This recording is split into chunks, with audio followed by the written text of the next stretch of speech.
Hello everyone. तो बारिश में घंटों भीगने के बाद जब जन जोन बेहोश होकर नीचे गिरता है तो केजी पलट कर आती है और उसे संभाल लेती है। ये सीन बिल्कुल वैसे ही था जैसे पुराने जमाने में जब भी उसे कोई दुख पहुंचता था तो उसका एल्डर ब्रदर उसे संभालने के लिए पहुंच जाता था। केजी में किसी न किसी तरह से उसके एल्डर ब्रदर की ही झलक आती थी।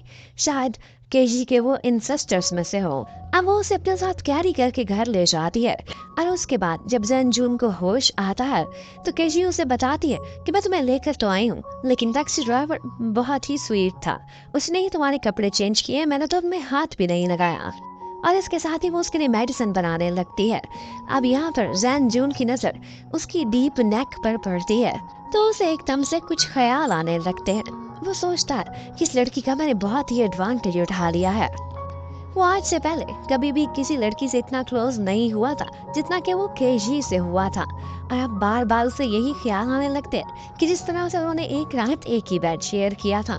इसके अलावा उसका जितना केजी से क्लोज होना, इवन के दोनों की किस भी, ये उसकी लाइफ में पहली दफा हुआ था। वो फैसला करता है कि अगर मैंने एक लड़की का एडवांटेज उठाया है तो मैं इसकी पूरी पूरी रिस्पॉन्सिबिलिटी भी लूंगा और इसको कंपनसेशन भी दूंगा। अब नेक्स्ट मॉर्निंग जैसे ही केजी अपने कमरे का दरवाजा खोलती है तो देखती है आगे जेंजो नील डाउन करके बैठा हुआ है और उससे कहता है कि देखो, जो कुछ भी हमारे बीच हुआ है, मैं ऐसा वैसा लड़का नहीं हूँ, मैं पूरी जिम्मेदारी लूंगा और इसलिए मैं कह रहा हूँ कि मैं तुमसे शादी करने के लिए भी तैयार हूँ। अब ये मैरिज प्रपोजल सुनते ही केही की तो हैरानगी से आंखें खुली की खुली रह जाती है। अब वो जैनजून को समझाने लगती है कि मैं जिसके लिए फीलिंग्स नहीं रखती मैं उससे शादी कैसे कर सकती हूँ, और वैसे भी जो कुछ हमारे बीच हुआ वो सिर्फ एक एक्सीडेंट था, इसलिए ये सब भूल जाओ।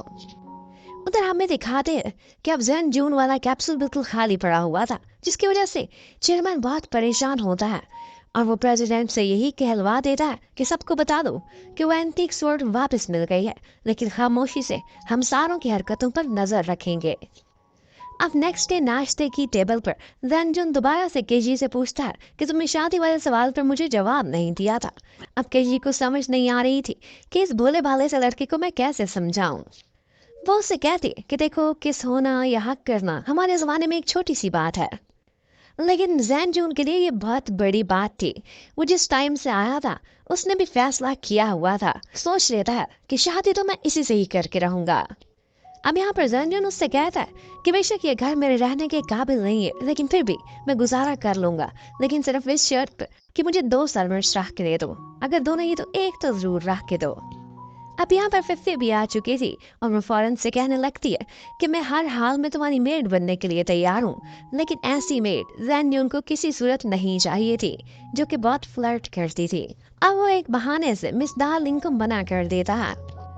जैनडिन को यहाँ पर लगता था कि जिस कमरे में उसकी आंख खुली है, जहाँ पर वो कैप्सूल था और एंटीक तलवार भी, जरूर उसका लेना देना उसके एल्डर ब्रदर से है।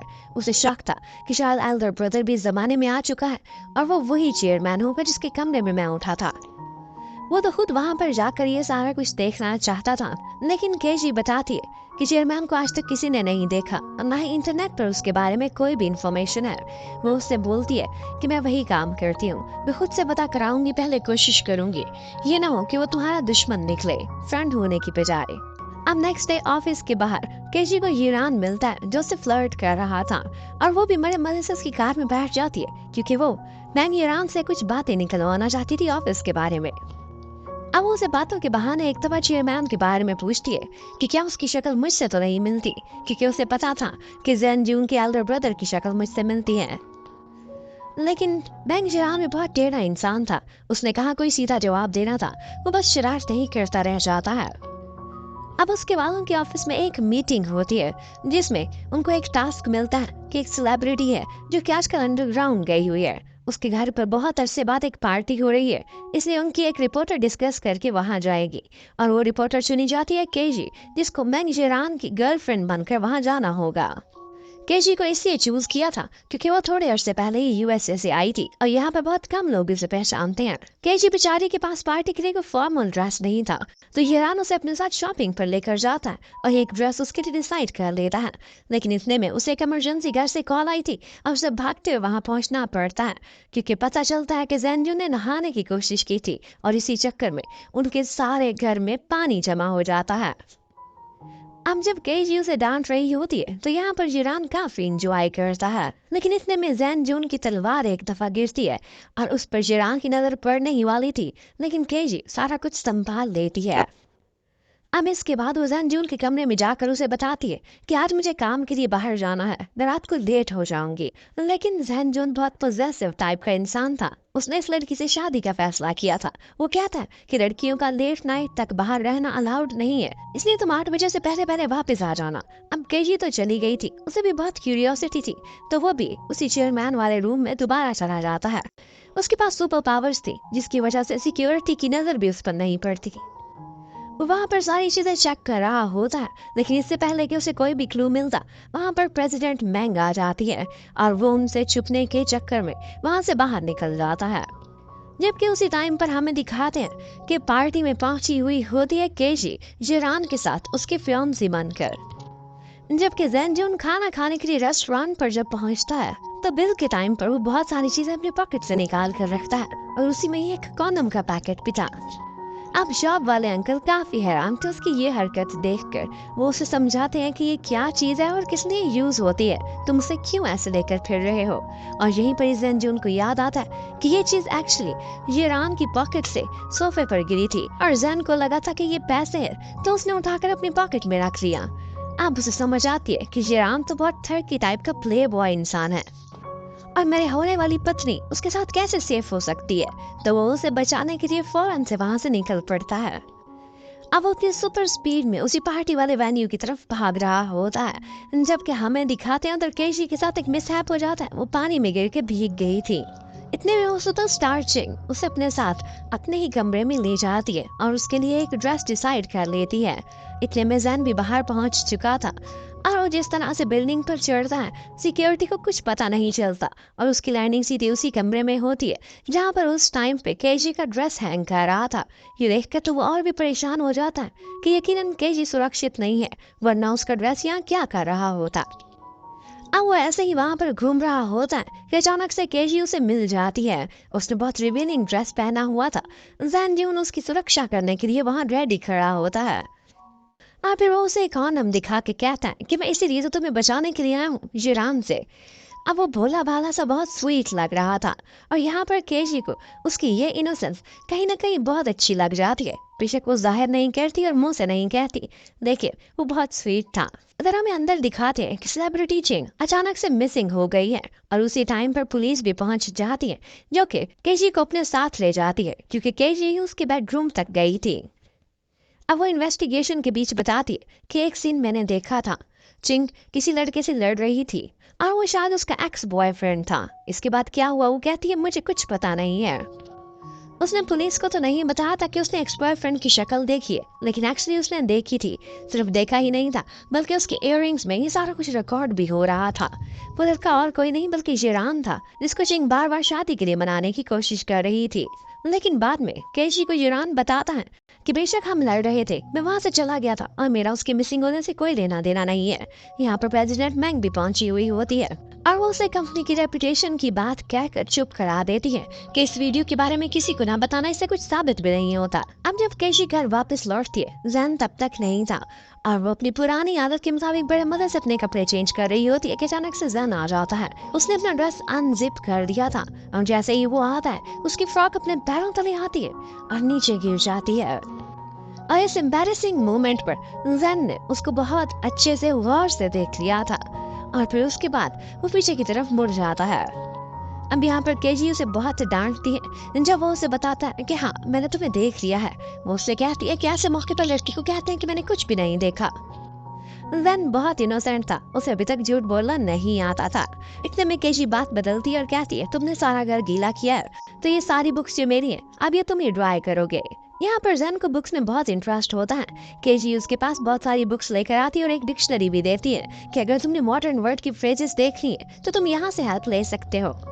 अब उसके बाद केजी तो सो जाती है जबकि जैन को वो बुक्स पढ़ते पढ़ते पूरी रात गुजर जाती है। उसके पास सुपर पावर्स थी और उसके पास एक फोटोग्राफिक मेमोरी भी थी। वो पूरी रात में वो सारी की सारी बुक्स पढ़ लेता है और ये सारा नॉलेज उसके माइंड में ऐसे ही फिक्स होकर रह गया था कि जैसे कोई कंप्यूटर हो। केशी जब सुबह ये देखती है और उसे कंफर्म हो जाता है कि इसने वाकई ये बुक्स पढ़ी, तो वो हैरान रह जाती है और उससे वादा करती है कि इससे ज्यादा बुक्स तो मैं तुम्हें नहीं दिला सकती, लेकिन कंप्यूटर यूज करना जरूर सिखाऊंगी, उससे तुम काउंटलेस चीजें सीख सकते हो। उधर केजी आज ऑफिस में प्रेसिडेंट मैंग के पास जाती है और कहती है कि मुझे डर लग रहा है, मुझे लगता है मैं पुलिस से कोई बात नहीं छुपानी चाहिए थी, हम वो वीडियो दिखा क्यों नहीं देते। लेकिन मैंग का कहना था कि हम ऐसे ही एक मामले में उलझ जाएंगे, हमारी रेपुटेशन भी खराब होगी, और वैसे भी उस वीडियो से कोई भी क्लू नहीं मिलता है। और उसी टाइम पर चोरी चोरी कोई ऑफिस में उनकी ये बातें भी सुन रहा था। आज केही जल्दी ऑफिस से घर आ जाती है। जन देखता है कि उसका मूड थोड़ा खराब लग रहा है कल वाले इवेंट की वजह से, तो वो उससे कहने लगता है कि लड़कियों को खुश करने का एक ही तरीका है और वो होती है शॉपिंग, क्यों ना हम दोनों शॉपिंग के लिए चले। अब ये देखकर केशी हैरान रह गई थी कि थोड़े ही दिनों में ये लड़का बहुत कुछ सीख चुका है, कि बहुत आगे तक जाएगा। जबकि उधर कोई प्रेसिडेंट बैंक के कंप्यूटर से एक फाइल निकाल लेता है, वो कौन होता है ये तो हमें भी नहीं पता। जबकि इतने में जैन और केजी दोनों एक शॉपिंग मॉल में पहुंचे हुए होते हैं। जैन बहुत खुश होता है क्योंकि वो पहली दफा ऐसी जगह पर आया था। अब वो हर जगह जाकर देखता है, बहुत सी शॉपिंग करने की कोशिश करता है, नई नई हरकतें भी कर रहा था, और ये सब करता हुआ एक्सट्रीमली क्यूट लग रहा होता है। केजी भी उसे इस तरह से देखकर काफी खुश हो गई थी, उसका मूड बदल चुका था। अब एक दफा वो अपने लिए एक ड्रेस पहन कर आता है जिसमें वो एक्सट्रीमली हैंडसम लग रहा था। केजी भी उसे देखती है तो देखती रह जाती है, लेकिन जब उसे इस ड्रेस की कीमत पता चलती है तो वो हैरान रह जाती है और उससे कहती है कि ये चेंज कर, ये तो मैं तुम्हारे लिए बिल्कुल अफोर्ड नहीं कर सकती। लेकिन यहाँ पर हमारा हीरो भी बिल्कुल बच्चों की तरह जिद कर देता है और कहता है कि ये ड्रेस तो मैं लेकर ही जाऊंगा। अब जब केजी बिल पे कर रही होती है तो वो उससे कहती है कि तुम हैंडसम लग रहे हो, इसीलिए मैं तुम्हें ये ड्रेस दिला रही हूँ, लेकिन तुम्हें ये पैसे वापस करने होंगे।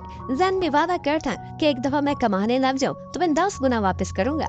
अब उसे बॉय सूट की शॉप पर छोड़कर वो खुद अपने लिए कुछ अंडरगारमेंट्स लेने के लिए चली जाती है। यहाँ पर सेल्स लेडी उसे साइज से लेकर कुछ डिस्कशन कर रही होती है कि इतने में ऊपर से वैन आ जाता है और आंटी कहने लगती है कि तुम मेरी बात नहीं मानोगी, तुम्हारा बॉयफ्रेंड ही बताएगा कि तुम्हारा असल साइज क्या है। अब जैन इतना इनोसेंट था कि उसे अपना मशवरा देने लगता है कि तुम्हें कौन सा साइज पूरा आएगा, और साथ में याद भी कराता है कि मैंने तुम्हें देखा तो था। और ये सुनते ही केशी को बड़ा गुस्सा आता है। जैन को भी एकदम याद आता है और वो कहने लगता है नहीं नहीं, मैंने तो कुछ भी नहीं देखा। अब जब केशी बाहर जा रही होती है तो उसकी टक्कर एक लड़की से होती है। वहाँ पर वो एक वीडियो देखती है तो ये वही वीडियो थी जो कि उसके सीक्रेट कैमरे से बनाई गई थी। ये वीडियो वायरल कैसे हुई ये तो हमें आगे आकर पता चलेगा। Thank you for watching, stay connected, bye bye.